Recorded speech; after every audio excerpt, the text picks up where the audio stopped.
Hello students, welcome to my channel The Science Class।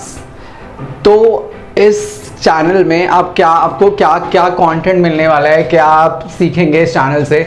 मैं आपको कुछ भी टिपिकल आपकी स्टडी आपके सिलेबस से रिलेटेड कुछ भी नहीं पढ़ाने वाला।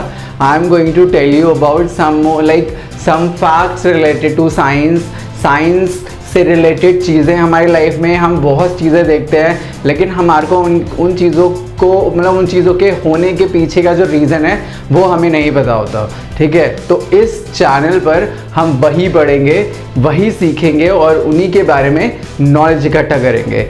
तो जैसा कि आपको मैं बताता हूँ, हम आसमान में तारे देखते हैं। ठीक है, हमने क्लास 10th में ये तो पढ़ा है कि why do star twinkles just because of the refraction of light. इस वजह से हम जो तारे होते हैं वो ट्विंकल करते हैं। ठीक है, एक्चुअल में वो ट्विंकल करते नहीं हैं। अब वो उनके अंदर जो रोशनी होती है, ठीक है, वो रोशनी आती कहाँ से है और आती क्यों है, उसके बारे में सीख लेते हैं। लेकिन वो सीखने से पहले मैं आपको एक चीज़ बता देता हूँ कि एक बहुत ही इम्पॉर्टेंट एलिमेंट है जिसका नाम है हाइड्रोजन। ठीक है, हाइड्रोजन दो की अर्थ पर बहुत ही ज़्यादा बहुत ही एबेंडेंट, बहुत ही ज़्यादा मात्रा में पाए जाने वाला एक एलिमेंट है। और वो उसकी बात करेंगे तो वो टेस्टलेस है, उसमें कुछ स्मेल नहीं है, यानी स्मेल भी नहीं है, यानी ओडरलेस है, ऐसे वो बिल्कुल। ठीक है, तो अगर उसकी बात करेंगे आप पीरियोडिक टेबल के अंदर देखोगे तो पीरियोडिक टेबल में सबसे नंबर 1 पे वो एलिमेंट आता है। ठीक है, और जो हाइड्रोजन होता है, हाइड्रोजन की बात करें तो जैसे कि जब हाइड्रोजन को हम ऑक्सीजन के साथ मिलाते हैं, ठीक है, तो जब हाइड्रोजन को ऑक्सीजन के साथ मिलाया जाता है तो वो हाईली फ्लेमेबल हो जाता है, हाईली बहुत ही ज़्यादा हीट प्रोड्यूस होने लग जाती है इसके अंदर से। ठीक है, वो एक्सप्लोसिव भी हो सकता है। इसी वजह से उसको जस्ट बिकॉज ऑफ इमेंसिंग दी हीट और लाइट, उस लाइट और हीट और जी एनर्जी प्रोडक्शन जो उस टाइम पे होता है, उसकी उसी प्रॉपर्टी की वजह से हाइड्रोजन को रॉकेट के फ्यूल की तरह इस्तेमाल किया जाता है। जैसे कि हमारी गाड़ियों में as a fuel we use petrol and diesel, तो इसी तरीके से रॉकेट के अंदर हाइड्रोजन को एज अ फ्यूल इस्तेमाल किया जाता है। ठीक है, और दूसरे भी जो एप्लीकेशंस होती हैं अलग अलग चीज़ों में भी, जिसके बारे में हम आगे पढ़ेंगे, ठीक है, आगे जानेंगे, उनमें भी क्या होता है, हाइड्रोजन का यूज़ किया जाता है। लेकिन अभी हम ये जानते हैं कि ये जो हाइड्रोजन है ये बनता कैसे है। ठीक है, अब जैसे कि मैंने आपको स्टार के बारे में बता रहा था कि स्टार में अपनी लाइट है, सन भी एक स्टार ही कंसिडर किया जाता है। लेकिन सन उन सारे जो स्टार्स हैं जो दिखते हैं छोटे छोटे रात में आपको, उनसे ज़्यादा पावरफुल, उनसे ज़्यादा it has immense energy and heat, उसके अंदर बहुत ही ज़्यादा हीट और एनर्जी होती है।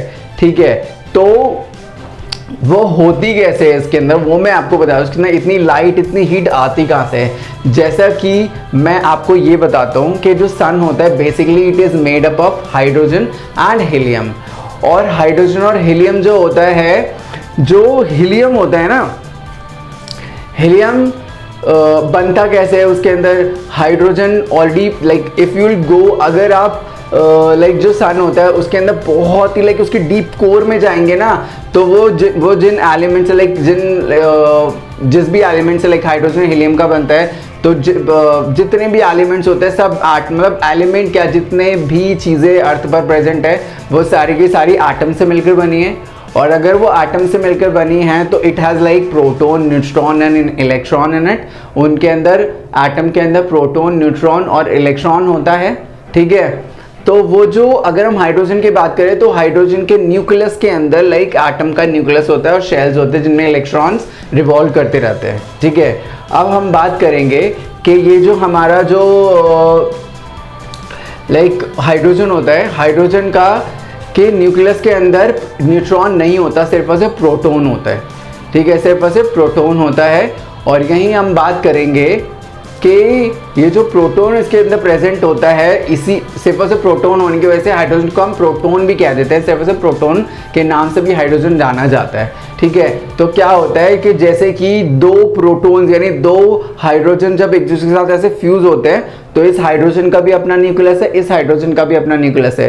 तो न्यूक्लियस के अंदर सिर्फ प्रोटॉन्स ही है ना, तो प्रोटॉन्स एक दूसरे के साथ जब मिलते हैं और फ्यूज हो जाते हैं, जब प्रोटॉन्स एक दूसरे के साथ मिलकर और फ्यूज हो जाते हैं, तो फ्यूज उस टाइम पर उस फ्यूजन के होने की वजह से बहुत ही ज़्यादा लाइट और हीट प्रोड्यूस होती है। उस प्रोसेस की वजह से बहुत ही लाइट और हीट प्रोड्यूस होने की वजह से क्या होता है, जो हमको मिलता है ना, उसको हीलियम कहते हैं। ठीक है, उसको हीलियम कहते हैं, उससे हीलियम बन जाता है। ठीक है, हीलियम बन जाता है, और हीलियम बनने के बाद इस प्रोसेस के होने के बाद बहुत ही ज़्यादा हाई लाइट और हीट प्रोड्यूस होती है। तो उस लाइट और हीट प्रोड्यूस होने की वजह से जो सन है और जो स्टार्स हैं वो ग्लो करते हैं, वो चमकते हैं। यही रीज़न होता है उनका इतना चमकने का। और उनके अंदर अगर स्पेसिफिकली बात करें हम सन की, तो सन में जो इतनी हीट और इतनी लाइट उसके अंदर होती है, that is just because of this fusion of the hydrogen. इस फ्यूजन ऑफ द हाइड्रोजन को हम न्यूक्लियर फ्यूजन भी कहते हैं। ठीक है, तो इस वीडियो में मुझे आपको इतना ही बताना था। ऐसे ही इंफॉर्मेटिव वीडियो लेकर मैं इंफॉर्मेटिव वीडियोस लेकर फ्यूचर में मैं आता रहूँगा। और if you want to me to keep informing you or keep giving you information such like this, so please do like, share and subscribe to my YouTube channel, which is the Science Class. Thank you for watching us.